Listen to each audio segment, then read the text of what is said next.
ఎన్టీఆర్ జిల్లా తిరువూరు నియోజకవర్గం జనవాహిని పార్టీ అభ్యర్థి బొల్లిపోగు నాగరాజు ప్రెస్ మీట్ నిర్వహించారు. ఈ కార్యక్రమంలో మాట్లాడుతూ తిరువూరు నియోజకవర్గంలో ఒక్క అవకాశం కల్పించండి అన్నారు. పేద బడుగు బలహీన వర్గాల అభివృద్ధికి చిత్తశుద్ధితో కృషి చేస్తామని ఉంగరం గుర్తుపై తమ అమూల్యమైన ఓటును వేసి గెలిపించాలని విజ్ఞప్తి చేశారు. రాజకీయాలను ధన ప్రభావంతో శాసించాలని చూస్తున్న పార్టీలకు ఎన్నికల్లో బుద్ధి చెప్పాలని అన్నారు. రాజకీయాలను కలుషితం చేస్తున్న పార్టీల పట్ల ప్రజలు అప్రమత్తంగా ఉండాలని అన్నారు. ఈ సమావేశంలో ప్రముఖ న్యాయవాది రాష్ట్ర పార్టీ అధ్యక్షులు డిఎస్ఎన్వి ప్రసాద్ బాబు పాల్గొన్నారు.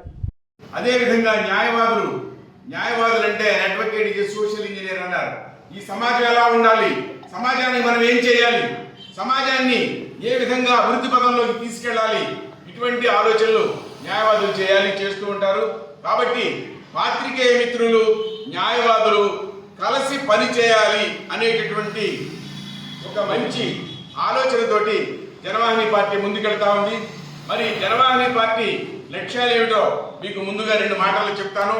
మీ అందరికీ తెలుసు, ఈ దేశంలో అనేక వందల పార్టీలు రిజిస్ట్రేషన్ అయి ఉన్నప్పటికీ ఎవరు కూడా జెండాలో వాళ్ళు ఏం చేస్తారో చెప్పడం లేదు. కానీ జనవాహిని పార్టీ మన లక్ష్యం ఉచిత విద్య, వైద్యం, నీరు అని చెప్పి ప్రాథమిక హక్కులు అవసరాలైనటువంటి రాజ్యాంగంలో హామీ ఇచ్చినటువంటి గ్యారంటీ చేయబడినటువంటి ప్రాథమిక హక్కుల అవసరాలు నీరు, విద్య, వైద్యం ఇవి రాజ్యం ప్రజలకి ఉచితంగా ఇవ్వాలి అని చెప్పి ఒక సుదీర్ఘ లక్ష్యంతో ఈ పార్టీ నడుస్తూ ఉంది.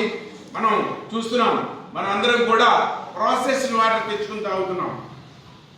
నీరు అమ్మటానికి ఎవరికీ హక్కు లేదు. నీరు నేచర్ ఇచ్చినటువంటి ఒక గొప్ప వరం.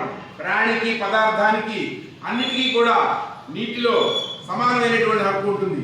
అటువంటి పరిస్థితుల్లో మల్టీనేషనల్ కంపెనీస్ వచ్చి మన దగ్గర మన నీరు మనతో తవ్వించి మనతో తయారు చేసామని చెప్పి ప్రాసెస్ చేసామని చెప్పి దాదాపుగా 20,000 కోట్ల రూపాయల సంవత్సరానికి మల్టీనేషనల్ కంపెనీలు లాక్కుని పోతున్నాయి, మన దగ్గర దోస్తున్నాయి. అదేవిధంగా విద్య గురించి మనం ఎంత తక్కువ చెప్పుకున్నా కూడా చాలా ఉంటుంది. ఎందువల్లంటే మనం అందరం ఇక్కడ కలిసి మాట్లాడుకుంటున్నాం అంటే మనం అందరం ఎంతో విద్యావంతులు కాబట్టి. లేకపోతే ఈ మాటలు వింటానికి కూడా ఎవరికి ఇష్టం ఉండదు, అంత ఓపిక ఉండదు. అటువంటి విద్య రాజ్యాంగం ఏం చెప్తుందంటే 6 నుంచి 14 సంవత్సరాల వయసు ఉన్నటువంటి పిల్లలకి ఉచిత నిర్బంధ విద్య ఇవ్వమంటున్నారు.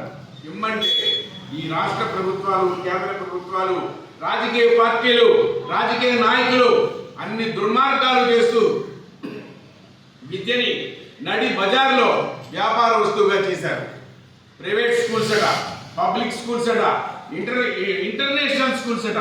అంటే సామాన్యుడు చదువుకోవద్దన, సామాన్యుడు ఈ మున్సిపల్ స్కూల్స్ లేదా ఈ జిల్లా పరిషత్, మండల పరిషత్ స్కూల్స్ ఇవన్నీ కూడా చాలా తక్కువ, చాలా కింద స్థాయిలో ఉన్నాయి అనేటటువంటి ఒక మైండ్ సెట్ని సామాన్యులకి ఈ దుర్మార్గపు రాజకీయ నాయకులు, రాజకీయ పార్టీలు కలిగేలా ఏర్పాటు చేశారు.